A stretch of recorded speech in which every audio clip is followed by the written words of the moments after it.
प्रेग्नन्सीमध्ये होणारे काही नैसर्गिक शारीरिक बदल असतात ज्यामुळे हिरड्यांचे आजार किंवा दातांना कीड लागणे हे वाढते. जसं की तिथे हिरड्यांमध्ये इन्फ्लामेशन होणे, आपण त्याला हिरडे रोग म्हणतो किंवा जिंजायटिस म्हणतो, हे होणे प्रेग्नन्सीमध्ये साहजिक आहे आणि त्यामुळे थोडी कीड पण लागते दातांना. म्हणजे नॉर्मल पेशंटपेक्षा प्रेग्नंट पेशंटमध्ये ह्याचे प्रमाण जास्त असते. तर हे एक नैसर्गिक प्रक्रिया आहे. त्याचं कारण म्हणजे जे काही हॉर्मोनल इस्ट्रोजन आणि प्रोजेस्टेरॉनची जी वाढ होते प्रेग्नन्सीसाठी, त्यामुळे हे सगळं होत असते. तेच याचेच परिणाम म्हणजे तुम्हाला कधी ब्रश करताना रक्त येणे, हिरडीवर लालपणा दिसणे, कधी कधी थोडं माइल्ड प्रमाणात दुखणे, चावताना तोंडात थोडा वास येणे किंवा किटन साचणे, हा प्रकार थोडा प्रेग्नन्सीमध्ये वाढतो आणि हे जवळपास सगळ्यांना याचा अनुभव येऊ शकतो. कधी कधी त्याला हिरड्यांना सूज सुद्धा येतात, जेणेकरून आपल्याला दिसेल की पर्टिक्युलर एका ठिकाणी सुजला आहे.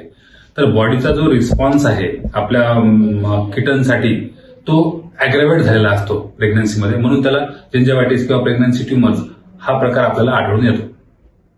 तर प्रेग्नन्सीमध्ये आपण कुठल्या ट्रीटमेंट करायला पाहिजे, कुठल्या थांबवायला पाहिजे, ह्याबद्दल आपण मागच्या वेळेस सांगितलं होते. काही प्रश्न असतील तर विचारात. आपल्याकडे काही प्रश्न आहेत त्याबद्दल आपण आज चर्चा करणार. तर प्रेग्नन्सीमध्ये आपण अॅनास्थेशिया देऊ शकतो का, हा एक प्रश्न आहे. तर डेंटलमध्ये वापरल्या जाणारे जे अॅनास्थेशिया आहे हे सगळे लोकल अॅनास्थेशिया आहे. लोकल म्हणजे त्या तिथल्या ठिकाणापुरतेच ते मर्यादित असतात. म्हणजे आपण जेव्हा दात काढतो किंवा दाताची ट्रीटमेंट करतो तर खालच्या ठिकाणी हा डावीकडला दाताचा इलाज करायचा, तर हा जबडा एवढाच बदल होईल. याचा परिणाम बाकी शरीरावर काही होणार नाही. जेव्हा आपण अॅनास्थेशिया तिथे डिपॉझिट करतो तर 2 ते 3 तासापर्यंत त्याचा असं त्या ठिकाणावर असते आणि ते डिझॉल्व्ह होतो.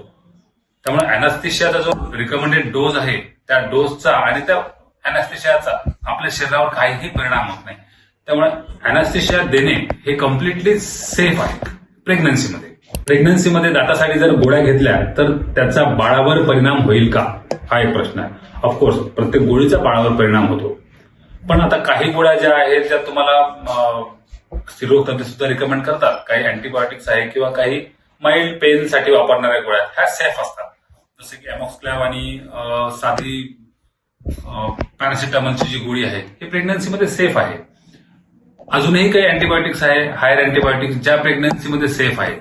तर आपण जेव्हा डेंटल ट्रीटमेंट घेतो तेव्हा जे प्रेग्नन्सीमध्ये सेफ असणाऱ्या गोळ्या आहेत त्याच आपण वापरल्या जातात. यामध्ये तुम्हाला जास्त दुखणारी जी गोळी असते, हेवी पेन किलर्स, ह्या चालत नाहीत. रुटीन गोळ्या चालत नसतात. त्यामुळे वेगळी जी सेफ गोळी आहेत तेच आपण रिकमेंड करतो.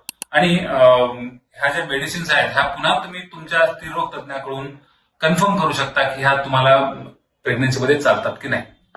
कोणत्या तिमाहीत आपण ट्रीटमेंट घ्यायला पाहिजे, हा एक प्रश्न आहे. हा खूप महत्वाचा प्रश्न आहे.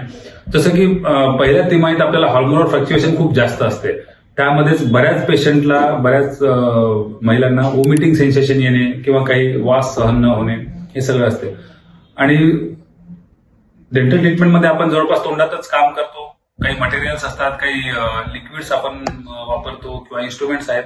याचा खूप हायपर गॅग रिफ्लेक्स ज्याला म्हणू आपण, वॉमिटिंग सेन्सेशन जास्त असल्यामुळे त्यांना त्रास होऊ शकतो.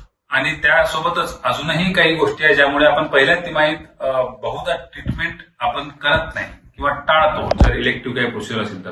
पण दुसरी तिमाही जी आहे, चौथा, 5वा आणि 6वा महिना, ह्यामध्ये पेशंट किंवा गरोदर माता सुद्धा कम्फर्टेबल झालेली असते प्रेग्नन्सीला. जे काही तिला चेंजेस नवीन असतात त्याला ती कम्फर्टेबल होऊन ट्रीटमेंटसाठी सहजतेने ती बसू शकते, ट्रीटमेंट घेऊ शकते. त्यामुळे second trimester will be the safest for any dental treatment procedure. तिसऱ्या तिमाहीमध्ये किंवा थर्ड ट्रायमिस्टरमध्ये वजन वाढलेलं असते, बाळाचं वजन वाढलेलं असते, महिलेचे गरोदर मातेचे वजन वाढलेलं असते. त्यामुळे त्यांना बसणे किंवा त्या एका डाव्या कुशीवर थोडं कम्फर्टेबल असते, पण सहज डेंटल चेअरवर बसणे किंवा रिक्लाइन पोझिशनवर येणे हे थोडं त्रासदायक असू शकते. त्यामुळे तिसरी तिमाही आपण पुन्हा टाळतो. जेव्हा इमर्जन्सी पेन असेल तरच आपण त्याला करायला पाहिजे.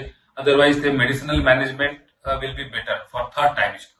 म्हणून सेकंड ट्रायमिस्टर किंवा दुसरी तिमाही ह्या वेळेस आपण डेंटलची कुठलीही जी ट्रीटमेंट आहे ती कम्फर्टेबली करू शकतो. एक प्रश्न असा की दात दुखल्यास बाळाला धोका होतो का. तर दात दुखणे किंवा कुठल्याही प्रकारचं दुखणे असलं तर त्या मातेला त्रास होतो, गरोदर मातेला. आणि पर्टिक्युलरली दातांबद्दल, जेव्हा दात दुखतो तेव्हा त्याचा परिणाम जेवणावर होतो. जेवण प्रॉपर होत नाही, डाएट हॅबिट चेंज होतात. सोबतच रात्रीचं जर दुखणं असेल तर रेस्ट होत नाही, दिवसा दुखणं असेल तरी रेस्ट होत नाही, किंवा दात दुखणं असल्यानंतर सगळं लक्ष दाताकडे असतं.